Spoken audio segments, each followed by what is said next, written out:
Para pemirsa di mana saja Anda berada, kami senang bisa bertemu kembali dengan Anda dalam ibadah online Yamari ke-62 hari ini, Sabtu 21 Agustus 2021. Dan kami berharap Bapak Ibu Saudara-saudari dalam keadaan baik-baik dan sehat-sehat saja. Tema ibadah online Yamari hari ini dalam sesi kesehatan adalah pentingnya berkomunikasi dengan nakes saat isoman, disampaikan oleh Dr. Sopian Andi dari Jakarta. Ibadah online Yamari hari ini dipandu Pendeta Marianovi Kurniawan. Kiranya seluruh acara berjalan dengan baik dan lancar, memberkati Bapak Ibu Saudara-saudari, para pemirsa dan para sahabat Yamari, sahabat MAM dimanapun Anda berada. Marilah kita mulai ibadah online Yamari ke-62 ini dalam nama Allah Bapa, Allah Anak, dan Allah Roh Kudus, yaitu dalam nama Tuhan Yesus Kristus. Amin. Shalom Bapak Ibu, Saudara, Saudari pemirsa yang dikasih oleh Tuhan Yesus. Sebelum kita memuji Tuhan, mari sebelumnya kita akan mendengarkan pembacaan firman Tuhan yang terambil dalam 2 Samuel pasal 22 ayatnya yang ke-7, yang dikatakan, ketika aku dalam kesesakan aku berseru kepada Tuhan, kepada Allahku aku berseru, dan ia mendengar suaraku dari baitnya. Teriakanku minta tolong masuk ke telinganya. Bapak Ibu Saudara, seringkali kehidupan kita tidak luput dari yang namanya kesesakan, permasalahan, dan beban hidup. Baik itu merupakan kesakitan, penyakit, baik itu penderitaan batin, masalah keluarga, dan apapun juga. Tapi firman Tuhan mengajarkan kepada kita untuk berseru kepada Allah, sebab Dia mendengar suara kita dari baitnya. Dia mendengar suara kita ketika kita berteriak minta tolong, karena Allah kita, Allah yang ada, Allah yang senantiasa ada untuk saudara dan saya. Saat ini, sebelumnya kita akan menyanyikan sebuah lagu, Hanya Dekat Allah. Ada rasa tenang hati bersama Tuhan. Haleluya.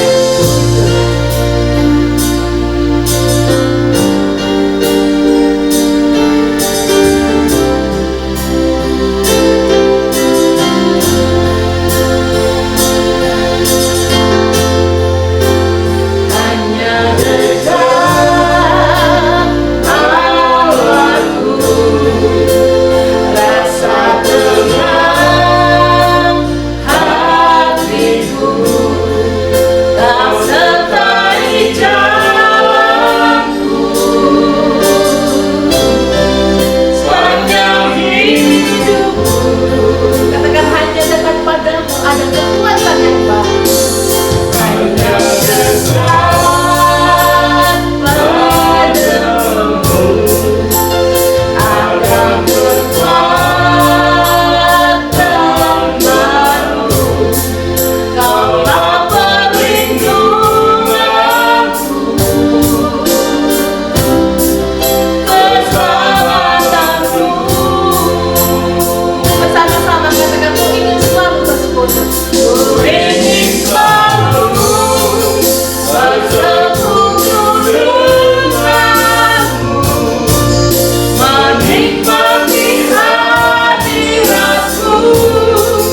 Bapak Ibu, mari kita memuji Tuhan dengan sukacita yang berkata, datanglah ke baitnya.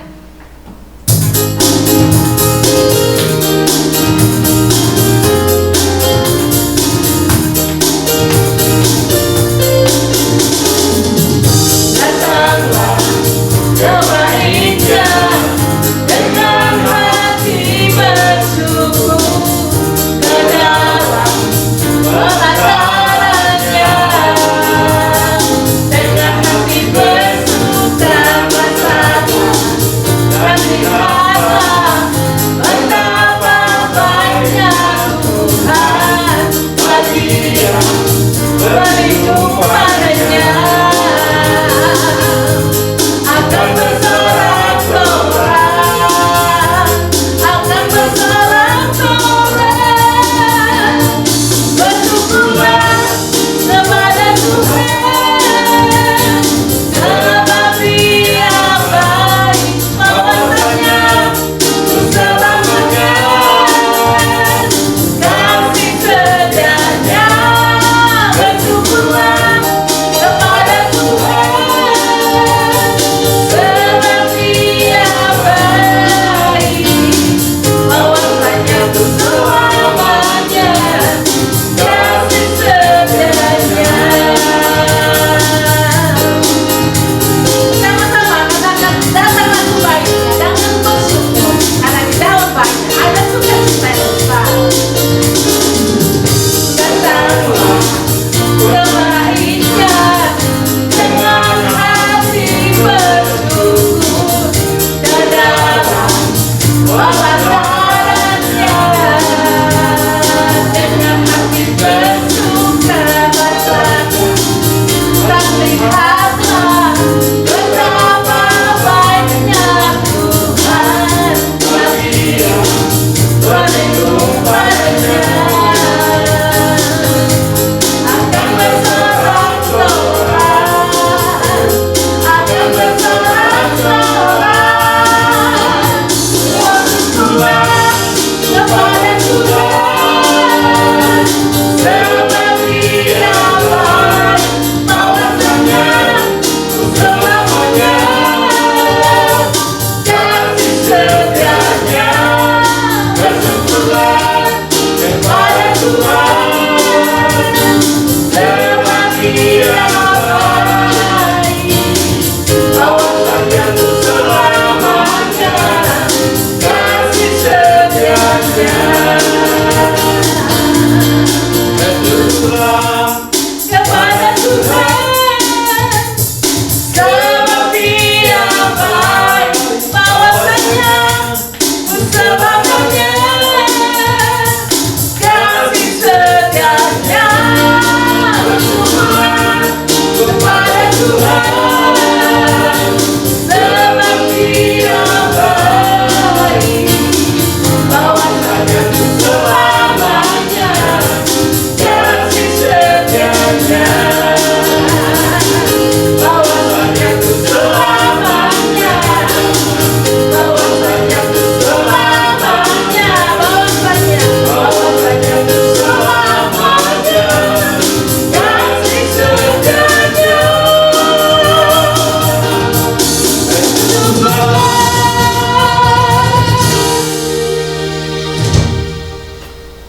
Bapak Ibu, kita akan mendengarkan pemaparan kesehatan yang akan disampaikan oleh hambanya Dr. Sopyan Andi dari Jakarta. Sebelumnya kita akan menyanyikan pujian yang berkata, dekat padamu itulah rinduku.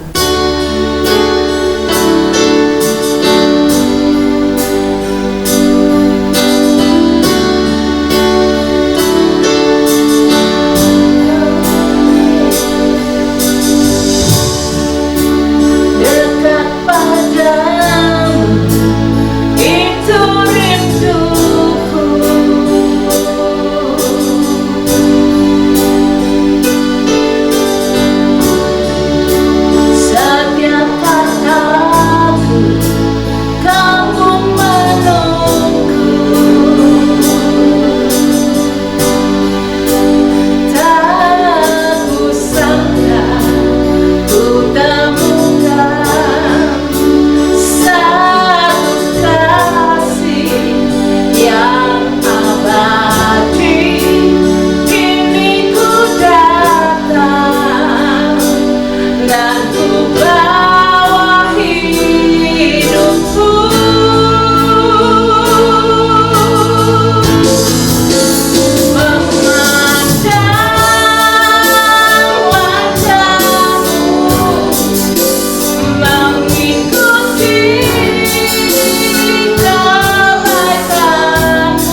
Shalom, salam sejahtera bagi kita semua. Yang saya hormati Bapak Ibu sekalian, senang sekali saya dapat berjumpa kembali dalam sesi pada hari ini.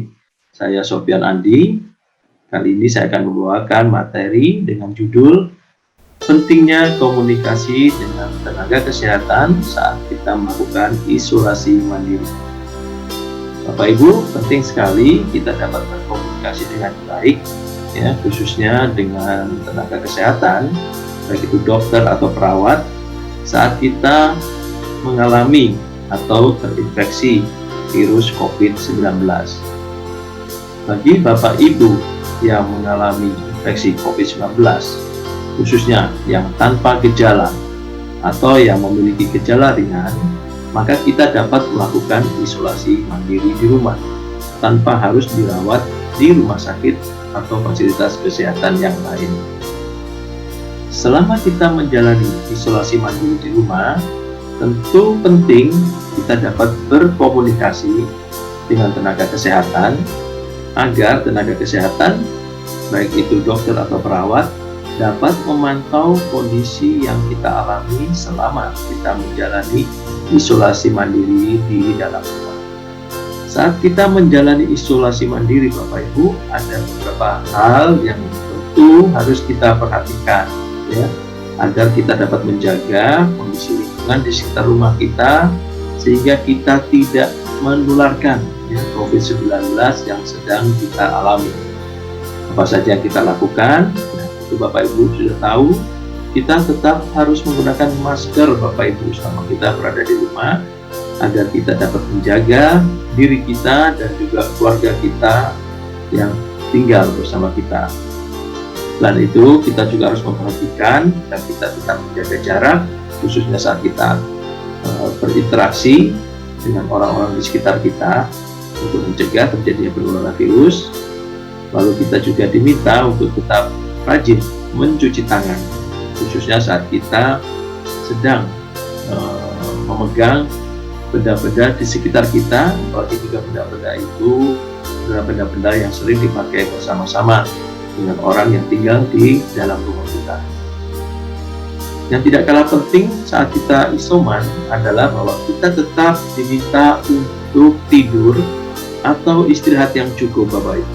Ya, karena dengan tidur dan istirahat yang cukup, maka tubuh kita akan mampu dengan optimal, ya, dalam melawan infeksi yang sedang kita alami. Selain itu, makanan bergizi seimbang juga perlu kita konsumsi untuk lebih meningkatkan daya tahan dan stamina tubuh kita. Saat isoman, Bapak Ibu, hal yang terpenting adalah kita tetap harus dapat mengukur tanda-tanda vital kita agar kita dapat melaporkan saat kita berkomunikasi dengan tenaga kesehatan, begitu dokter atau perawat yang akan memberikan penilaian terhadap kondisi kita. Apa saja yang harus kita ukur? Kita harus mengukur suhu tubuh kita. Kita juga harus mengukur saturasi oksigen kita.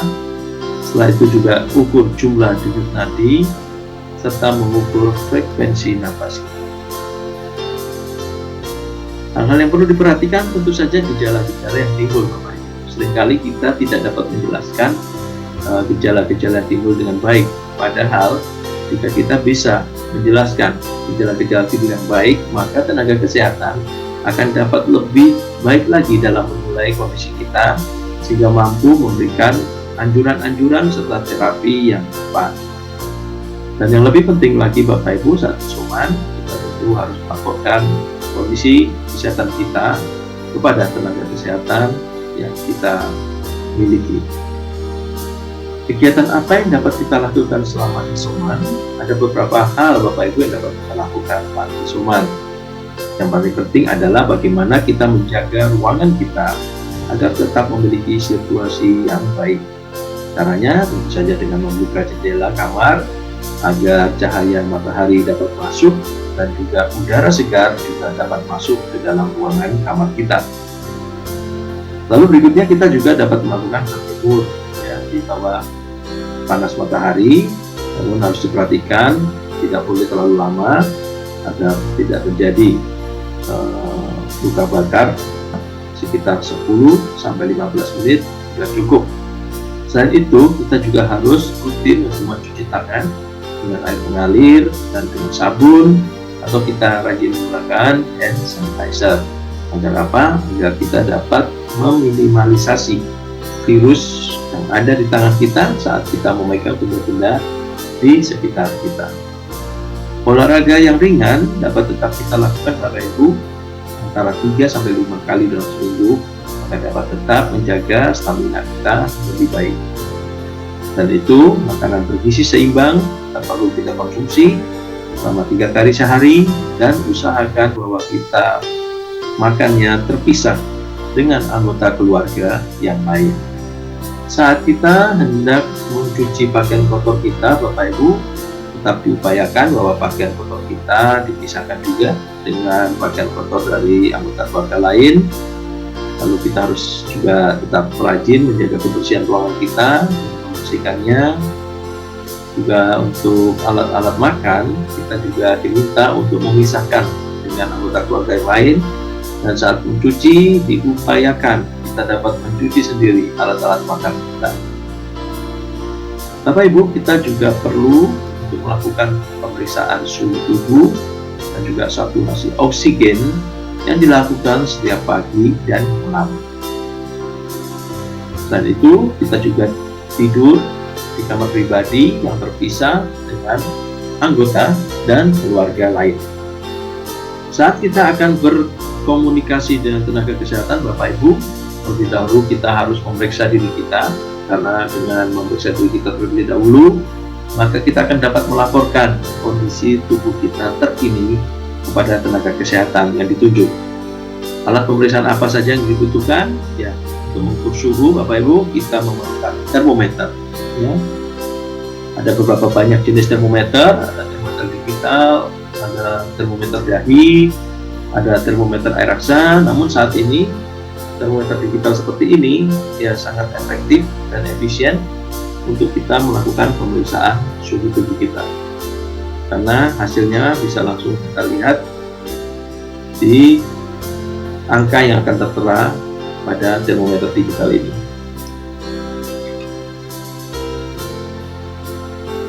Hal yang perlu diperhatikan saat termometer adalah bahwa suhu tubuh kita memiliki rentang normal antara 36,5 sampai 37 derajat Celcius.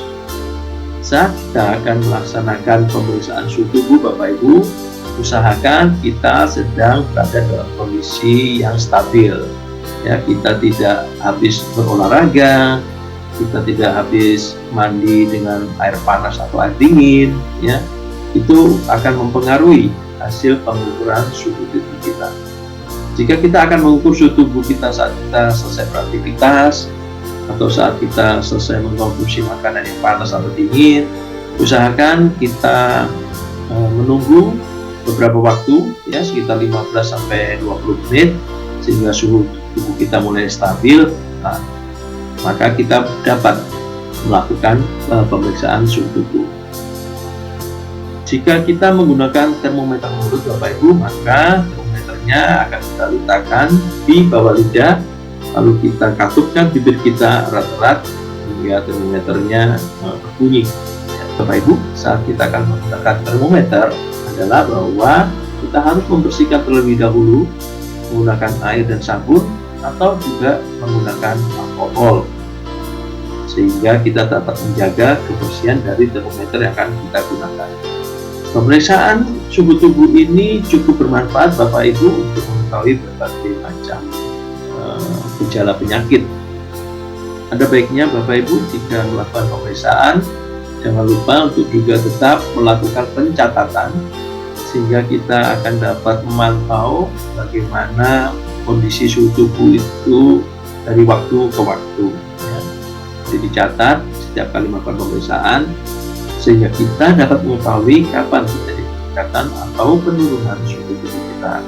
Jika Bapak Ibu mengalami suhu tubuh lebih dari 37 derajat atau misalnya 38 derajat, maka kemungkinan besar Bapak Ibu sudah mengalami demam. Dengan mengukur suhu Bapak Ibu, kita akan dapat mengetahui bagaimana kondisi tubuh kita berhubungan dengan beberapa gejala penyakit yang mungkin kita alami. Contohnya, suhu tubuh yang naik turun. Ya. Ada beberapa penyakit yang dapat menyebabkan terjadinya peningkatan dan penurunan suhu dalam beberapa hari. Salah satunya adalah tipes, yang merupakan penyakit infeksi yang mudah menular. Penularan penyakit ini melalui makanan atau minuman yang terinfeksi oleh Salmonella typhi. Biasanya pasien yang mengalami gejala tipes akan mengalami rasa tidak enak badan sekitar 7-14 hari, lalu disertai dengan rasa nyeri perut, diare, atau sulit buang air besar, lemas, demam tinggi hingga 39-40 derajat Celcius. Pola demam dari penyakit tipes ini juga cenderung naik turun Bapak Ibu. Jadi pada pagi hari suhu tubuhnya bisa turun, nanti sepanjang hari naik lagi. Semakin hari suhu tubuh akan semakin meningkat. Penyakit tipes tentu saja perlu penanganan tenaga kesehatan Bapak Ibu agar gejalanya tidak bertambah parah dan juga tidak akan menimbulkan risiko atau komplikasi yang berat. Bentuk demam yang lain bisa juga disebabkan oleh demam berdarah Bapak Ibu. Demam berdarah disebabkan oleh gigitan nyamuk Aedes aegypti yang terinfeksi oleh virus dengue. Gejala demam dari demam berdarah adalah demam yang naik turun dengan suhu yang tinggi selama 2-7 hari, lalu mencapai puncaknya bisa mencapai 40 derajat Celcius atau lebih Bapak Ibu. Setelah itu suhu tubuh akan turun beberapa waktu, kemudian naik lagi meskipun tidak setinggi sebelumnya.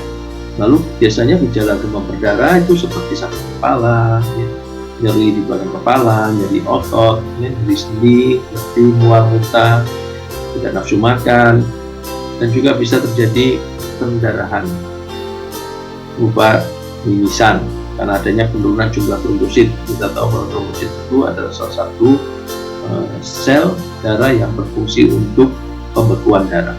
Ya. Karena jumlahnya menurun, maka darahnya menjadi encer hingga mudah terjadi pendarahan. Demam juga bisa terjadi Bapak Ibu karena sebab lain, contohnya malaria. Penyakit endemik di daerah tropis ini termasuk Indonesia ditularkan melalui gigitan nyamuk Anopheles yang membawa parasit penyebab malaria. Lalu bagaimana saat kita mengalami demam dengan temperatur yang naik atau turun Bapak Ibu?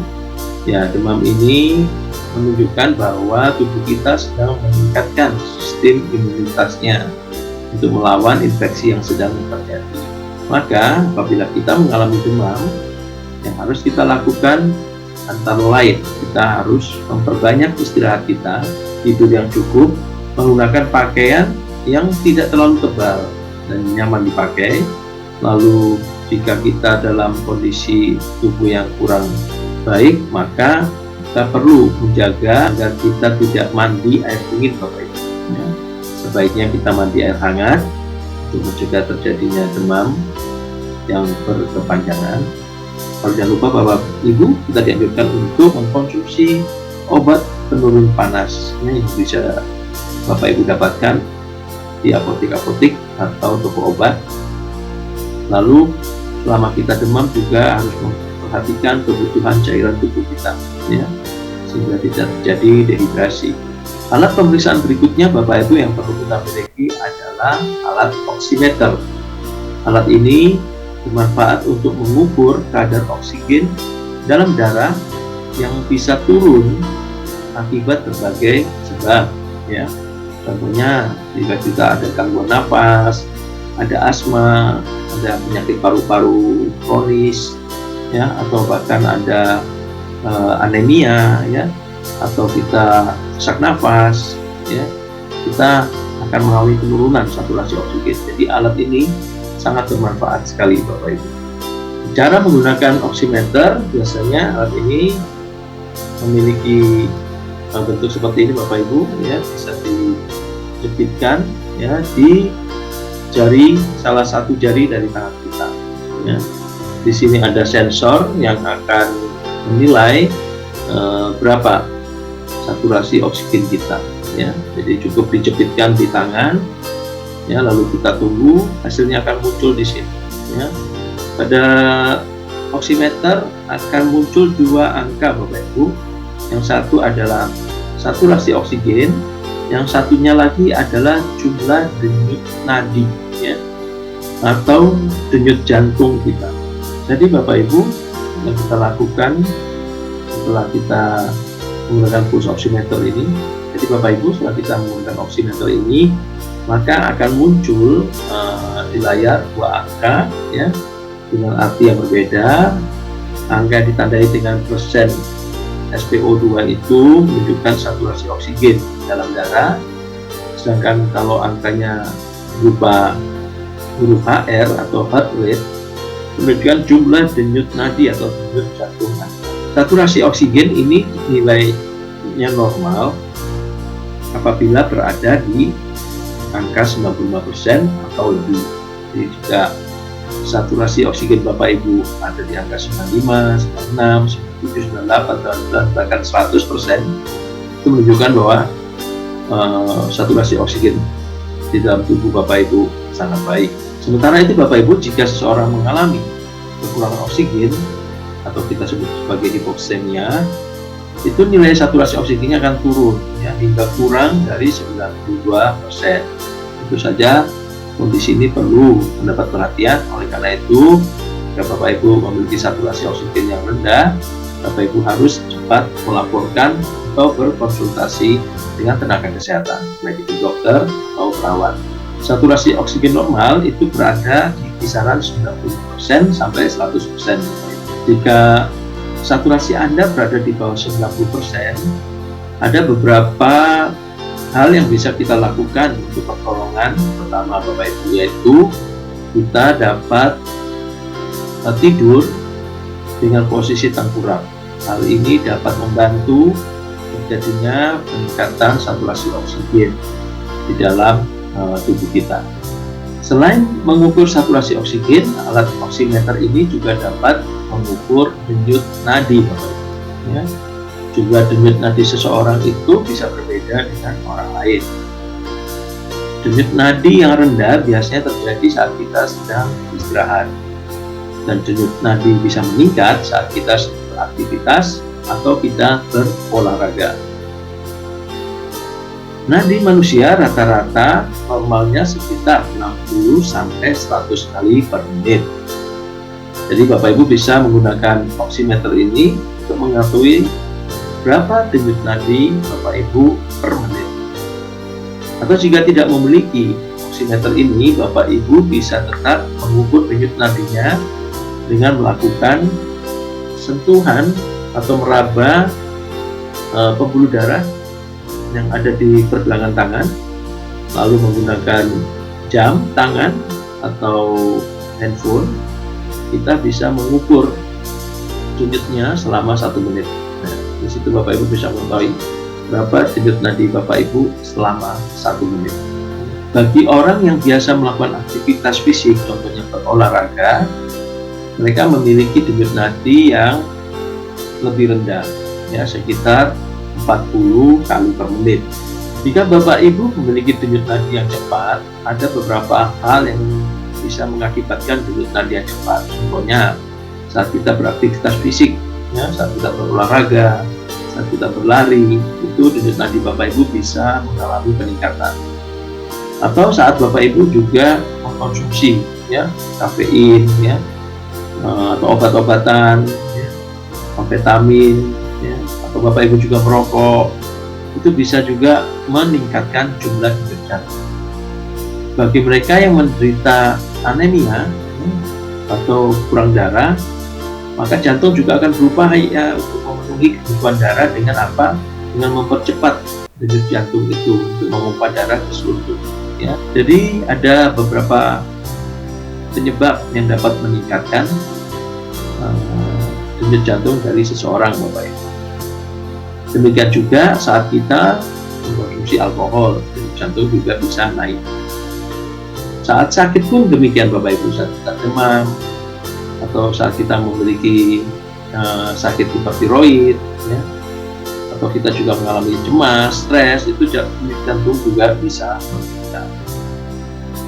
Lalu bagaimana dengan denyut jantung yang rendah? Denyut jantung yang rendah biasanya terjadi saat kita sedang beristirahat, atau bisa juga disebabkan adanya penyakit jantung, tentunya gangguan listrik jantung, ya, atau kita mengkonsumsi obat-obatan juga. Lalu Bapak Ibu, seringkali kita dapat menemukan ya beberapa orang memiliki denyut jantung yang lemah, ya, terutama saat kita memeriksa di nadi atau pembuluh darah di pergelangan tangan, ya. Hal ini terjadi karena beberapa sebab, antara lain adanya pendarahan atau adanya kekurangan cairan, kehilangan cairan yang berat, disebut dengan dehidrasi, sehingga terjadi namanya shock, ya, dimana shock ini terjadinya karena kita kekurangan cairan.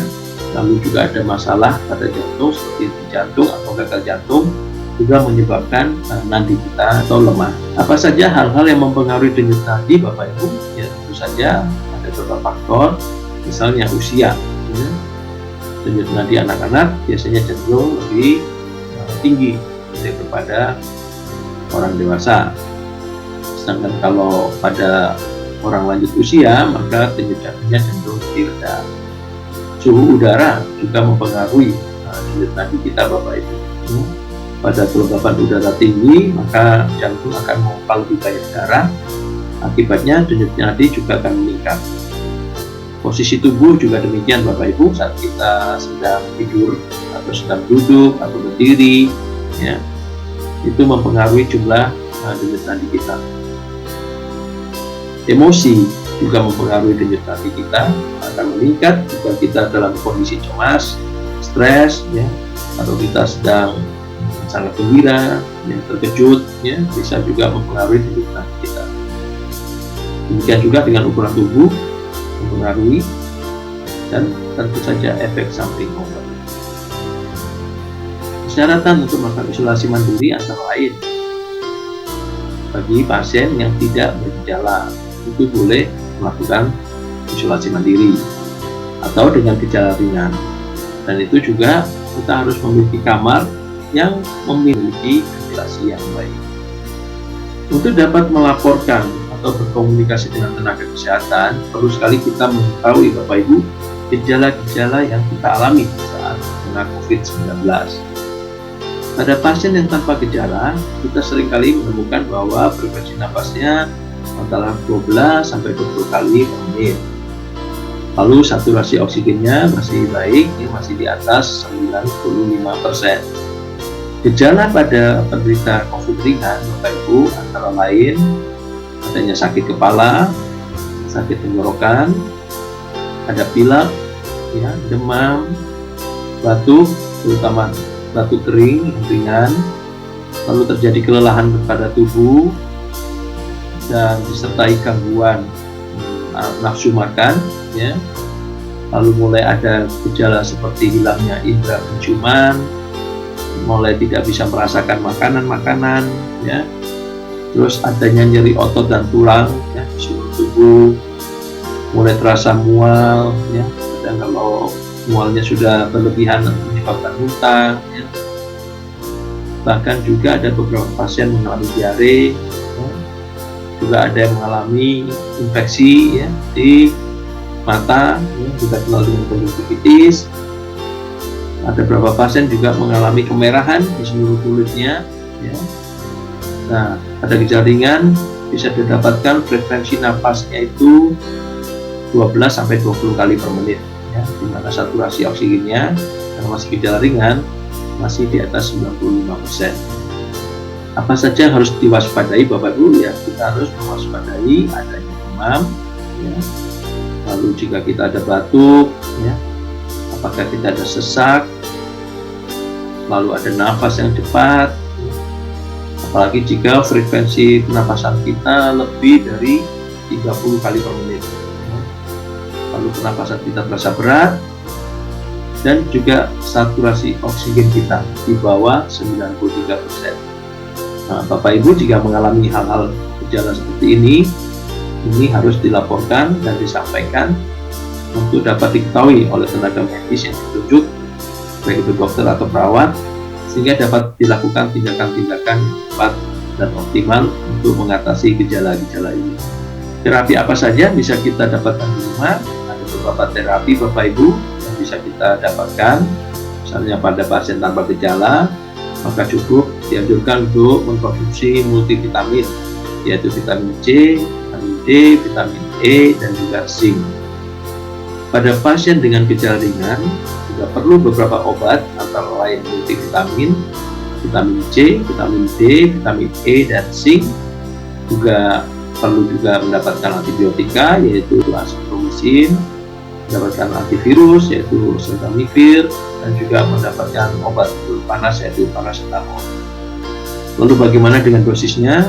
Nah, tentu saja dosisnya harus Bapak Ibu semua konsultasikan dengan tenaga kesehatan, baik itu dokter atau perawat, sehingga Bapak Ibu tidak salah dalam mengkonsumsi obat ini. Karena jika ada kesalahan dalam mengkonsumsi obat, apalagi itu juga kelebihan dosis, maka akan menimbulkan efek samping yang cukup memberatkan. Berapa lama perawatan COVID Bapak Ibu? Pada pasien tanpa gejala dapat dilakukan selama 10 hari isolasi sejak terkonfirmasi positif COVID. Lalu pada pasien dengan gejala ringan, yaitu 10 hari isolasi sejak terkonfirmasi positif ditambah 3 hari bebas gejala, maka pasien ini dinyatakan selesai masa perawatan. Dalam melakukan komunikasi dengan tenaga kesehatan, khususnya dokter Bapak Ibu, sudah ada beberapa layanan telemedicine untuk pasien yang isolasi mandiri di rumah. Ya, Bapak Ibu bisa manfaatkan layanan telemedicine ini sehingga Bapak Ibu dapat berkonsultasi, berkomunikasi, meminta saran, anjuran, bahkan mendapatkan terapi obat-obatan tanpa harus keluar dari rumah. Ini sangat bermanfaat sekali bagi pasien-pasien yang melakukan isolasi mandiri di rumah. Demikian Bapak Ibu materi yang dapat saya sampaikan pada hari ini. Mohon maaf jika ada banyak kekurangan. Saya harap materi ini dapat bermanfaat bagi kita semua, sehingga kita dapat melewati masa pandemi COVID ini dan dapat senantiasa dalam kondisi yang sehat, kuat, dan senantiasa mendapat perlindungan dari Tuhan. Terima kasih. Salam sejahtera untuk kita semua. Para pemirsa, baru saja kita mendengarkan pemaparan kesehatan tentang pentingnya berkomunikasi dengan nakes saat isoman yang telah disampaikan oleh hambanya Dr. Sopian Andi dari Jakarta. Kiranya apa yang telah disampaikan memberkati kita semua. Terima kasih kepada hambanya Dr. Sopian Andi atas pelayanannya. Tuhan Yesus memberkati. Ibadah online Yamari berikutnya yang ke-63 hari Sabtu 28 Agustus 2021, firman Tuhan akan disampaikan oleh Bapak Pendeta Hardi Varianto dari Jakarta. Mohon doanya agar pelayanan ibadah online Yamari ke-63 nanti menjadi berkat dan nama Tuhan dipermuliakan. Para pemirsa, dampak dari PPKM saat ini telah terjadi penurunan jumlah orang yang terpapar COVID-19, khususnya di wilayah DKI Jakarta, meskipun masih ada yang baru terpapar di beberapa wilayah di Indonesia ini. Kita doakan mereka yang masih isolasi mandiri maupun yang masih dalam perawatan di rumah sakit agar segera dipulihkan kesehatannya. Kita juga doakan bagi para tenaga medis, para dokter, para perawat, petugas administrasi, peralatan medis dan obat-obat yang diperlukan. Kiranya Tuhan lindungi dan berkati. Melalui kesempatan ini saya menghimbau Bapak Ibu saudara-saudari supaya jangan abai dengan protokol kesehatan dan tetap waspada untuk melindungi diri sendiri, melindungi keluarga maupun orang lain. Karena itu selalu lakukan 3M, memakai masker, istilahnya masker harga mati. Nggak pakai masker bisa mati. Kemudian mencuci tangan dan menjaga jarak aman dengan orang lain. Selain itu, yang belum vaksinasi, segeralah ikut vaksinasi di daerah Anda masing-masing. Bagi Bapak Ibu saudara-saudari yang membutuhkan dukungan doa, silakan menghubungi kami pada jam kerja dengan nomor telepon 021 4585 5697 atau di WA 0877 8488 8642. Terima kasih atas perhatiannya. Tuhan Yesus memberkati. Kita akan masuk dalam doa syafaat yang akan dipimpin oleh Dr. Ernest Nusa Setiawan. Sebelumnya, mari kita nyanyikan pujian Hatiku Percaya.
Mari kita berdoa. Tuhan Yesus, kami bersyukur atas pimpinan-Mu kepada Dr. Sofyan Andi yang telah menyampaikan materi kesehatan dengan topik pentingnya berkomunikasi dengan nakes saat isoman dalam ibadat online Yamari ke-62 Sabtu 21 Agustus 2021. Kami bersyukur karena materi tersebut melengkapi dan menolong pasien COVID-19, keluarga pasien dan warga masyarakat yang terpapar COVID-19, sekaligus membekali kami, sahabat Yamari, sahabat MHM, dan pemirsa agar selalu menjaga kesehatan sehingga terhindar dari paparan virus corona, juga penyakit lainnya. Mohon anugerah dan berkat Tuhan bagi Dr. Sofyan Andi dalam keluarga, usaha, dan pelayanan.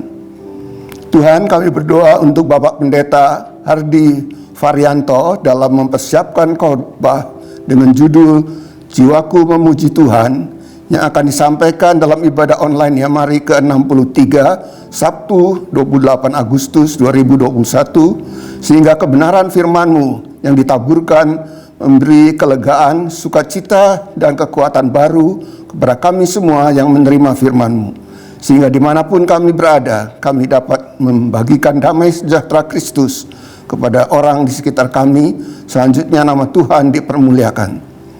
Tuhan Yesus, terima kasih karena penyertaan-Mu sehingga acara temu kangen nasional Yamari ke-8 Senin 16 Agustus 2021 berjalan lancar dan memberkati setiap mitra Yamari dan MHM yang mengikuti.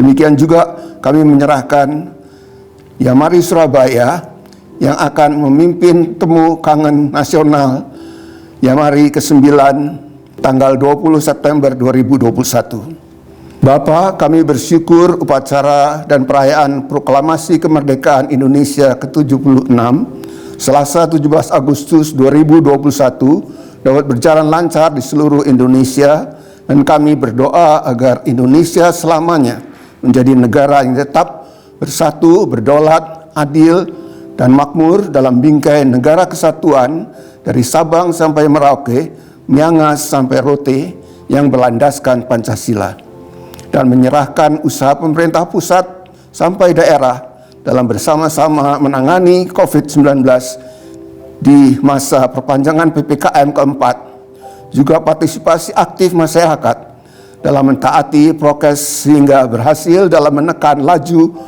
penularan COVID-19 di seluruh Indonesia. Perlindungan dari Tuhan bagi seluruh tenaga medis, nakes, dokter, perawat, dan sukarelawan yang berada di garda terdepan yang berhubungan langsung dengan pasien COVID di rumah sakit, puskesmas, dan di rumah sakit darurat agar mereka tetap sehat dan terhindar dari paparan virus corona. Bapa di surga, demikianlah doa dan permohonan kami di hadapan-Mu. Jawablah sesuai kehendak-Mu. Di dalam nama Tuhan Yesus Kristus. Amin. Sebelum menutup ibadah dan doa berkat, mari kita menyanyikan pujian Kami Memuji Kebesaran-Mu.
Sekarang Bapak Ibu Saudari, arahkanlah hatimu kepada Tuhan dan terimalah berkat-Nya. Turunlah kiranya kasih karunia, rahmat, damai sejahtera dari Allah Bapa, cinta kasih Tuhan Yesus Kristus dan persekutuan dengan Roh Kudus menyertai kehidupan pribadi, keluarga, pekerja dan pelayanan saudara mulai saat ini sampai Maranatha. Amin.